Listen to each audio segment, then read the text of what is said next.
NUP everywhere. Gula wa maso tunule kubanga ozibiriza ensi egenda songa ya gwanga mujje. Aha.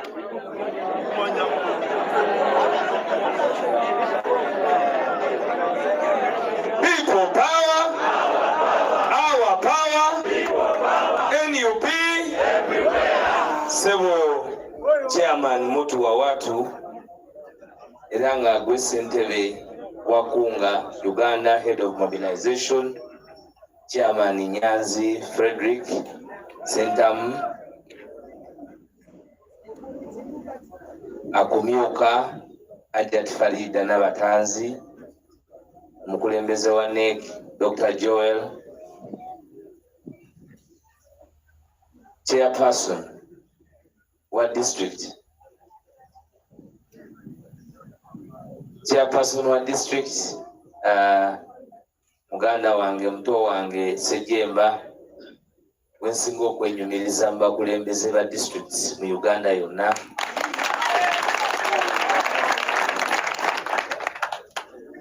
Chairman oyo mumwongere engalo ez'amaanyi. Nali simumanyi era tetunyumizza nnyo mboozi mu bintu bingi, naye ye muntu gwensinga okugoberera kubanga enkiiko zonna zengenzeemu chairman tebamuwa bwe first grade naye bamuwa excellent performance mu district. So Sejemba njagala kwebaza mu lwatu era okukikugamba tuwebale kutuweesa kitiibwa awamu ne ttiimu yo. Ndaba ne Hajat Aisha naye deputy chairperson ne mukubira engalo ez'amaanyi ne bakansala mwenna. Bakansala mbalabyeko, bakansala bakyala bannaye bale tukola bulungi mu district y'Empigi. Tetunnawulira nnyo bizibu biri mu district ndala mu kulya enguzi mu bintu eby'enjawulo,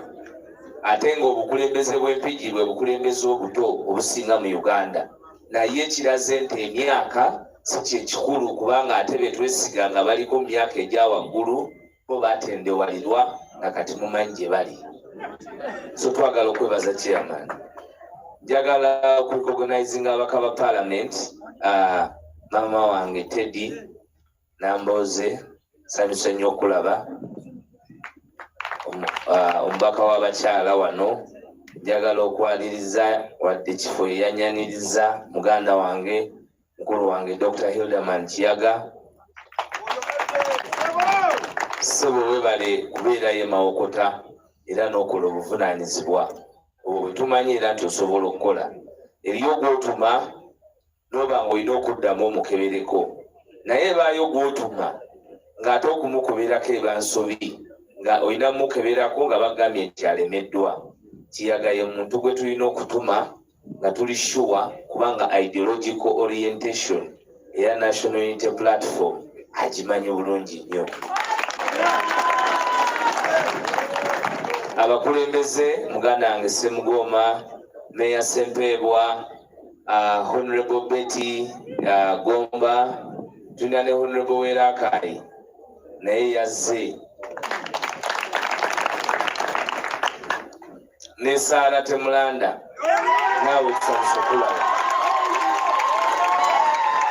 Twakulinda obwedda nga tulaba gy'osambira abantu balina omugulu gumu gwa kkono, ne tugamba nti ate alina ogwa ddyo n'ogwa kkono, ekimuteeka mu okugulu okumu kyekyaki. Naye weebale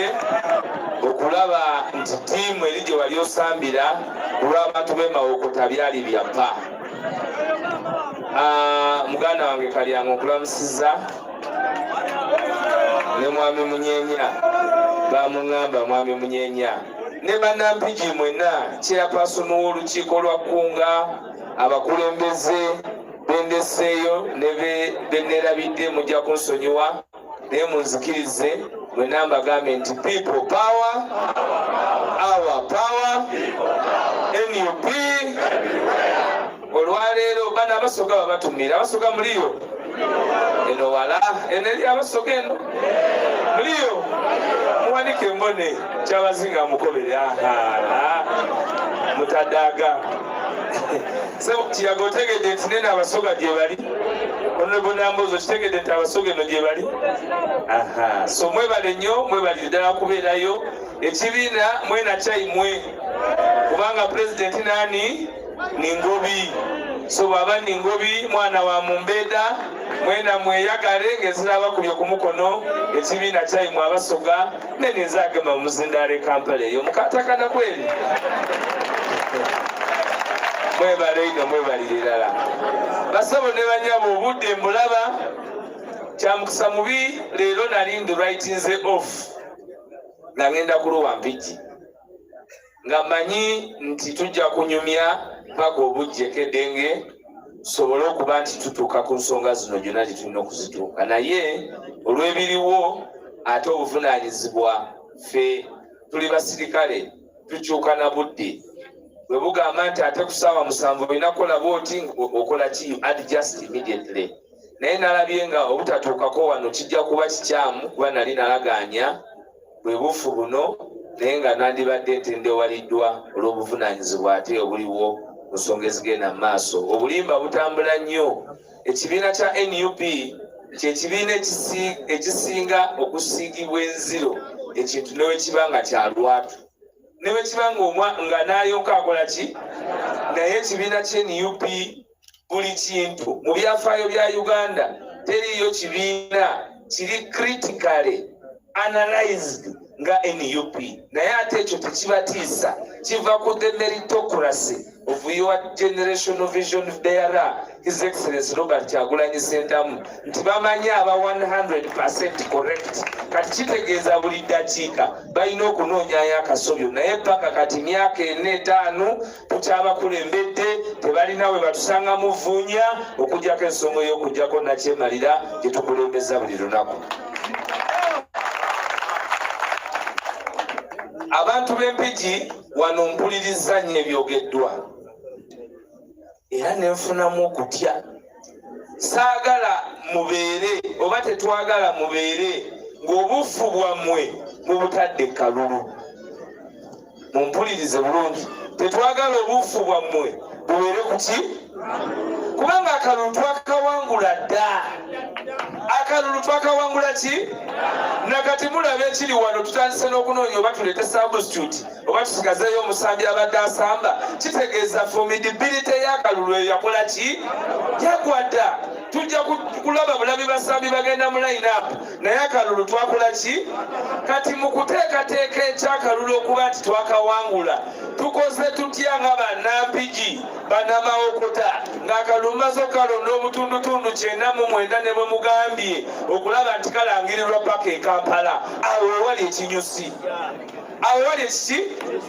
the ability of you people the leaders to create capacity of the people you lead to overwhelm the power of the gun after you have won the election awo wakulu obusobozi obutafaali obusobozi bwaffe nga buli omu sekinoomu okulwanirira obuwanguzi bwaffe ng'abawagizi ba National Unity Platform kubanga kirizagaana lipoota ezikoleddwa byonna ebitambula byonna byeraga lwatu nti akalulu kano akaddako nga bwe kaali akasooka His Excellency Robert Kyagulanyi Ssentamu yakawangula dda kyova olaba there is panic in security kakati mmwe abali wano nga muli bangi bwe muti emboozi ebeere tuzimbye tutya obusobozi okwoverwhelminga ejjoogo okwoverwhelminga emmundu okwoverwhelminga obulyake mu kiseera ky'akalulu bwe tunaatandika okudiscussinga building capacity now we are going to resolve and find it easy to unseat Dictator Museveni. Njagala kyembagamba mmwe nga bampija abali mu kumpuliriza obuufu tubuteeke mu kuzimba obusobozi nti temugenda kulinda Waiswa gy'abagambe nti kati olwaleero gukole ki gwake zimba obusobozi obwo because amazima gali nti tugenda teekamu okusindiikiriza